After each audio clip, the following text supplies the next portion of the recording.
Hi guys, you are welcome in my YouTube channel. आप सभी का स्वागत है हमारे यूट्यूब चैनल में। आज हम लोग पढ़ने वाले हैं वहन क्षमता यानी कैरिंग कैपेसिटी के बारे में। और अगर आपको ये वीडियो पसंद आता है तो इसको आप शेयर भी कर दिया करिए। तो चलिए देखिए, आज का जो क्वेश्चन है या जो मतलब की टॉपिक है वहन क्षमता कैरिंग कैपेसिटी के बारे में पढ़ेंगे। तो ये क्या होता है, पहले इसके परिभाषा के बारे में थोड़ा सा मैं बोल देता हूँ। देखिए, ये क्या होता है कि वहन क्षमता या जनसंख्या वहन क्षमता भी इसे कहते हैं। ठीक है, तो किसी भी भौगोलिक क्षेत्र के परितंत्र में जो मतलब होता है किसी भी जीवधारी प्रजाति का वह उस अधिकतम संख्या के रूप में परिभाषित की जा सकती है जिसे उसे परितंत्र के संसाधन पोषण प्राप्त कर सके। अब ये जो मतलब परिभाषा मैंने बताया तो आपको थोड़ा सा मतलब कठिन लगता होगा, तो मैं इसको समझा करके बता देता हूँ। ठीक है, तो चलिए देखिए, जैसे आपको मालूम है जो संतुलित परितंत्र है, संतुलित परितंत्र, देखिए बात को समझिए। संतुलित परितंत्र क्या है? अब परितंत्र का मतलब क्या होता है इसके बारे में मैंने आपको बताया था। यह दो घटकों से मिलकर बना होता है, जैविक और अजैविक। जैसे आपको मालूम है जो जीव है ये क्या है, या जो जीवधारी होता है, जैसे हम क्या है, जीव प्राणी है, तो हम क्या हुए, जैविक घटक हुए। और हमारे चारों ओर क्या होगा, वायु होगा, फिर इसके बाद जल होगा, फिर इसके बाद वनस्पति होगा, फिर इसके बाद हमारे चारों ओर क्या होगा, हमारे चारों ओर होगा मिट्टी। ठीक है, तो ये जो अवयव हैं जीव के चारों ओर, जो ये अवयव हैं, इनके इनके मतलब चारों ओर जो अवयव हैं, यह जीव जैविक घटक और ये जो है जैविक और अजैविक घटक जो इनके चारों ओर हैं, इनके बीच पारस्परिक संबंध होता है जिस संबंध को परितंत्र कहते हैं। ठीक है, तो परितंत्र तो आपको समझ में आता होगा, लेकिन ये जो संतुलित है ये क्या है इसके बारे में आपको समझना है। ठीक है, तो अच्छा, परितंत्र का एक क्षेत्र भी होता है। तो जीव ये जैविक घटक है और ये जो है अजैविक घटक है। ठीक है, तो इनके बीच जो ये क्षेत्र है, मतलब कि जो ये पारस्परिक संबंध है, ये एक क्षेत्र में होता होगा, इनका एक क्षेत्र होता होगा, और ये जो क्षेत्र है इसी क्षेत्र को हम परितंत्र कहते हैं। ठीक है, तो देखिए ये जो क्षेत्र है ये परितंत्र हो गया, ये पूरा चीज क्या है, परितंत्र है।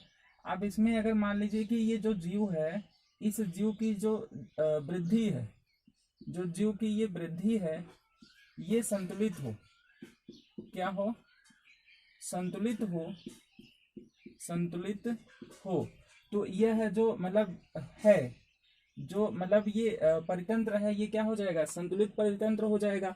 और जो संतुलित परितंत्र है इसमें इसमें क्या होता है कि वहन क्षमता होता है, मतलब कि जो संतुलित परितंत्र है इसमें क्या होगा, वहन क्षमता होगा।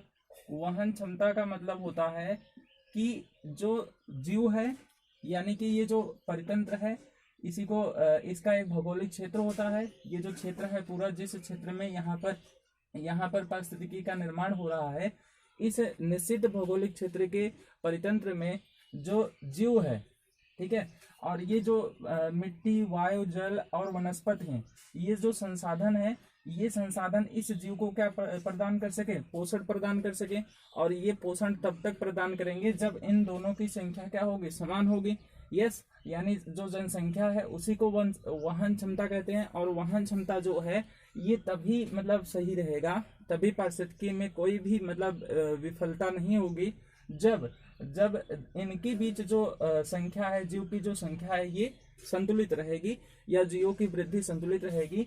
तो यहाँ पर इसकी एक क्या होगी, परितंत्र की, इस परितंत्र की एक वहन क्षमता होगी। ठीक है, और जैसे ही वहन क्षमता जो है, अगर वहन क्षमता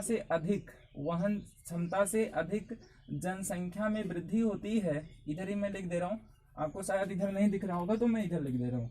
तो जो वहन क्षमता है, वहन क्षमता, ठीक है, जो वहन क्षमता है, वहन क्षमता, तो जो वहन क्षमता है यह अगर इससे अधिक हो जाए जनसंख्या, यानी कि जो जनसंख्या है किसका, जीवों की, जीवधारियों की जो जनसंख्या है वो क्या हो जाए, अधिक हो जाए। जनसंख्या जो है ये अधिक हो जाए किससे, इस वहन क्षमता से। तो जो जनसंख्या जब अधिक होगा तो जो ये आपका परितंत्र है, ये जो संतुलित परितंत्र है, इसमें ये जो मतलब परितंत्र है इसमें क्या होगा, दबाव पड़ेगा, दबाव पड़ेगा, क्योंकि जनसंख्या, जीवों की संख्या अधिक होगी तो वहां पर क्या होता है कि इनका ज्यादा आवश्यकता होगा अजैविक घटकों के साथ, जिसके कारण इस पर दबाव पड़ेगा, इस संतुलित परितंत्र पर। ठीक है, अगर मान लीजिए कि जनसंख्या और ज्यादा होता गया, अगर और ज्यादा होता गया क्या, जनसंख्या यानी प्रजनन जो है या संख्या जो है इसकी वृद्धि अधिक होती गई, तो जो परितंत्र है इस परितंत्र पर क्या होगा, विफलता होगा, यानी ये परितंत्र जो है पूरी तरह से क्या हो जाएगा, विफल हो जाएगा। ठीक है स्टूडेंट, ये परितंत्र पूरा जो है ये क्या हो जाएगा, विफल हो जाएगा। फिर इसके बाद यहाँ पर जो अगर मतलब कि जीव की जो संख्या है ये संतुलित होने के लिए इसमें जो पर्यावरण प्रतिरोध है उसको क्या करना होगा, मतलब कि पर्यावरण प्रतिरोध जो है वही क्या कर सकता है, इस वहन क्षमता को संतुलित बनाए रख सकता है। ठीक है, तो एक क्वेश्चन भी आता है कि जो जैविक विभव है ये क्या है। ठीक है, तो जैविक विभव का परिभाषा ये हो जाएगा कि जो पर्यावरण है, इस पर्यावरण की रुकावट के बिना जो जीवों की वृद्धि होती है, ठीक है, उसी को जैविक विभव कहते हैं या बायोटिक पोटेंशियल कहते हैं। ठीक है, अब इसके बाद अगर हम बात करें किसकी, वहन क्षमता जो है, इसका अगर ग्राफ देखें तो ये ग्राफ हो जाएगा आपका इस तरह से। यहाँ पर हम ले लेते हैं समय और यहाँ पर हम ले लेते हैं एकांकियों का संख्या, एकांकियों की संख्या। ठीक है, तो ये जो है ये इस तरह से बढ़ता जाएगा और यहाँ पर ये क्या है, के मतलब होता है वहन क्षमता। ठीक है, तो ये जो मतलब कर्व है ये यस के जैसा बनता है। ठीक है, यस के जैसा ये कर्व बनता है, इसी को बोलते हैं यस शेप्ड कर्व। इसी को हम क्या बोलते हैं स्टूडेंट, यस शेप्ड कर्व। ठीक है, तो ये यस शेप्ड कर्व होता है कांकियों की संख्या जब बढ़ती जाती है। ठीक है, तो कोई दिक्कत इसमें हो तो आप इसको समझ सकते हैं फिर से देख करके, या तो अगर आपको कोई मतलब परेशानी ज्यादा है तो कमेंट बॉक्स में कमेंट करिएगा। ठीक है, चलिए आगे हम लोग बढ़ते हैं, आगे हम लोग बढ़ेंगे खाद्य श्रृंखला के बारे में। ठीक है, चलिए अब हम लोग पढ़ेंगे खाद्य श्रृंखला क्या है, फूड चेन, इसको इंग्लिश में फूड चेन कहते हैं ना। तो देखिए जो खाद्य श्रृंखला है, खाद्य श्रृंखला इसके बारे में हम लोग पढ़ेंगे। ठीक है, तो जो खाद्य श्रृंखला है ध्यान से समझेंगे, खाद्य का मतलब होता है भोजन। ठीक है, भोजन, खाद्य का मतलब होता है भोजन, और जो श्रृंखला है इसका मतलब हो जाएगा एक क्रम। ठीक है, एक निश्चित क्रम हो जाएगा, एक निश्चित क्रम। तो ये जो निश्चित क्रम है, जो निश्चित क्रम है यानी श्रृंखला है, और खाद्य यानी भोजन है, ये क्या होता है। ठीक है, तो भोजन का मतलब होता है कि ऐसे पदार्थ जो ऑक्सीकरण के पश्चात, देखिए तो जो भोजन है ये क्या हो जाएगा, ऐसे पदार्थ जिसके ऑक्सीकरण के पश्चात, जिसके ऑक्सीकरण के पश्चात, ऑक्सीकरण के बाद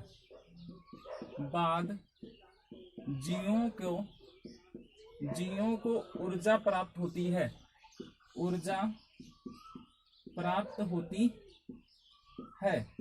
देखिए इसमें शब्द को ध्यान देंगे, प्राप्त होती है। ठीक है, शब्द को ध्यान देंगे आप क्या, कि जो ऊर्जा है यह ऊर्जा कैसे प्राप्त होगी, जो ऊर्जा है किसी भी मतलब जीवधारी में या जो जीव है उसमें जो ऊर्जा प्राप्त होती है जीवों को, वो कैसे प्राप्त होगी, तो ये भोज्य पदार्थ के माध्यम से या भोजन के माध्यम से। ठीक है, तो भोजन के माध्यम से ऊर्जा प्राप्त होती है किसको, जो जीव होता है, जीव को भोजन के माध्यम से ऊर्जा प्राप्त होती है। क्योंकि आप जानते हैं कि किसी भी परितंत्र को संचालित करने के लिए जीवों को ऊर्जा की आवश्यकता होती है, और यह ऊर्जा जो जीवों को मिलती है यह ऊर्जा भोज्य पदार्थों अर्थात भोजन से मिलती है, और इस भोजन के माध्यम से जीवों को ऊर्जा मिलती है और जीव जो है अपने क्रियाकलाप को कर पाता है। ठीक है, अब इसके बाद हम लोग बात करेंगे कि जो निश्चित क्रम है ये क्या होता है। निश्चित क्रम का मतलब एक सिरे से लेकर दूसरे सिरे तक, एक सिरे से दूसरे सिरे तक, दूसरे सिरे तक, ठीक है। ये एक निश्चित क्रम होता है, मतलब कि जो भोजन होता है यह एक सिरे से दूसरे सिरे तक जाता है, ठीक है, एक सिरे से दूसरे सिरे तक जाता है। अब जैसे आपको पता होगा, मैं आपको यहाँ पर उदाहरण के रूप में समझा देता हूँ। जैसे ये हो गया घास, ठीक है, मैं इधर ऊपर लिख देता हूँ या नीचे ही लिख देता हूँ। ये घास हो गया ना, घास को कौन खाता है? टिड्डा खाता है। और उसके बाद टिड्डा को कौन खाएगा? मेढक खाएगा, मेढक खाएगा। और मेढक को कौन खाएगा? सांप खाएगा। और सांप को कौन खाएगा? तो सांप को खाएगा, सांप को खाएगा बाज, ठीक है। तो देखिए यहाँ पर क्या हुआ कि ये जो घास है इसको आपको पता होना चाहिए कि ये उत्पादक होता है, ठीक है। अब ये जो उत्पादक है, अब यहाँ पर पता होगा उत्पादक ना, जो उत्पादक है। अब ये जो घास है, जैसे घास को कौन खाएगा? टिड्डा खाएगा। घास को टिड्डा खाएगा, न कि ये जो मेढक है इस घास को खाएगा। मेढक जो है ये तो टिड्डा को खाएगा, ठीक है। मतलब ये एक निश्चित क्रम है क्या, कि जो टिड्डा है ये घास को खाएगा और मेढक किसको खाएगा? जो मेढक है ये टिड्डा को खाएगा, और जो सांप है वो मेढक को खाएगा, और जो बाज है वो सांप को खाएगा, ठीक है।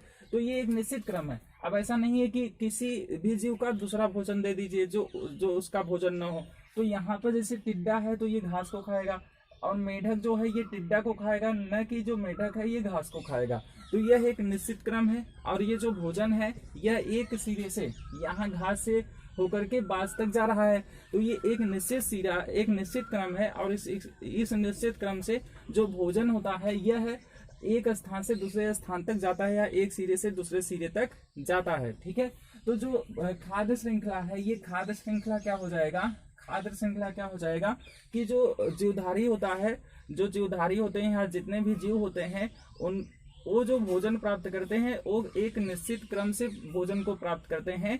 और उस निश्चित क्रम से जो भोजन प्राप्त होता है खाद्य पदार्थों के माध्यम से उनको जो ऊर्जा मिलती है, इसी निश्चित क्रम को हम क्या कहते हैं? खाद्य श्रृंखला कहते हैं। और इसकी बात ध्यान से समझेंगे कि जो घास है ये क्या है? उत्पादक है। और ये जो टिड्डा है ये उपभोक्ता है। कौन सा उपभोक्ता है? प्राथमिक उपभोक्ता है, ठीक है, प्राथमिक उपभोक्ता है। और जो मेढक है ये द्वितीयक उपभोक्ता है। और जो सांप है ये तृतीयक उपभोक्ता है। और ये जो बाज है ये उच्च उपभोक्ता है, ठीक है। तो इस तरह से हम मतलब कि इसको हम बता सकते हैं ना। तो खाद्य श्रृंखला के बारे में, या फूड चेन इसको इंग्लिश में कहते हैं। खाद्य श्रृंखला क्या होता है मैं फिर से बता देता हूँ कि जो खाद्य है, खाद्य का मतलब भोजन, भोजन मतलब कि ऐसे पदार्थ जैसे आप भोजन जो भी करते हैं उसका ऑक्सीकरण हो जाता है, यानी कि वो पच जाता है। और जब पचता है तो क्या होता है? हमें ऊर्जा मिलती है। और यह ऊर्जा किस माध्यम से मिलती है? भोजन के माध्यम से मिलती है। और उसके बाद श्रृंखला का मतलब एक निश्चित क्रम मतलब एक सिरे से दूसरे सिरे तक जाता है। और उस क्या जाता है? तो भोजन जाता है, ठीक है।